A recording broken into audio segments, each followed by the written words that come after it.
আসসালামু আলাইকুম। কেমন আছেন আপনারা? আজকে একটা শর্ট ভিডিও নিয়ে আসলাম। ভাবলাম আজকে সারাদিন যেহেতু বৃষ্টি, তাই আপনাদের সাথে আমার ইনডোর আউটডোর যে প্ল্যান্টগুলো আছে ওগুলো নিয়ে শেয়ার করি। এই দেখুন আমার ইনডোর লেবু প্ল্যান্ট।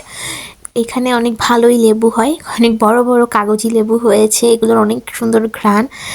সামনে যখন সামার আসবে তখন আমি এই সব গাছগুলা বাহিরে দিয়ে দিব, তখন আরও ভালো লেবু আসবে।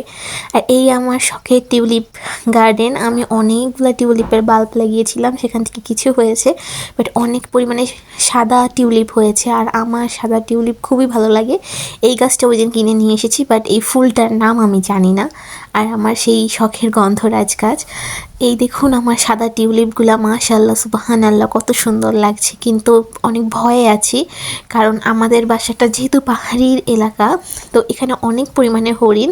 আর হরিণের সবচেয়ে পছন্দের খাবার হলো এই টিউলিপ। আমার পাশে যে নেইবারটা আছে উনি আমাকে বারবার বলছিল যে দেখ তোর টিউলিপগুলো যেন হরিণ এসে খেয়ে না ফেলে, সাবধানে রাখিস। তাই আমি রাত হলেই এখানে নেট দিয়ে দিই। কী করব, যে কয়দিন এইভাবে করে রাখা যায়, চোখের শান্তি। এত কষ্ট করে লাগিয়েছি, দেখতে পারবো কিছুদিন এগুলো, এটাই আসলে শান্তি। আপনারা না আমার টিউলিপ গাছগুলোর জন্য একটু দোয়া করে দিবেন, হ্যাঁ, যাতে আমি আরও কিছুদিন এগুলোকে রাখতে পারি। তো এই তো, আজকের ওয়েদারটা এরকমই মেঘাচ্ছন্ন। তো সবাইকে আল্লাহ হাফেজ।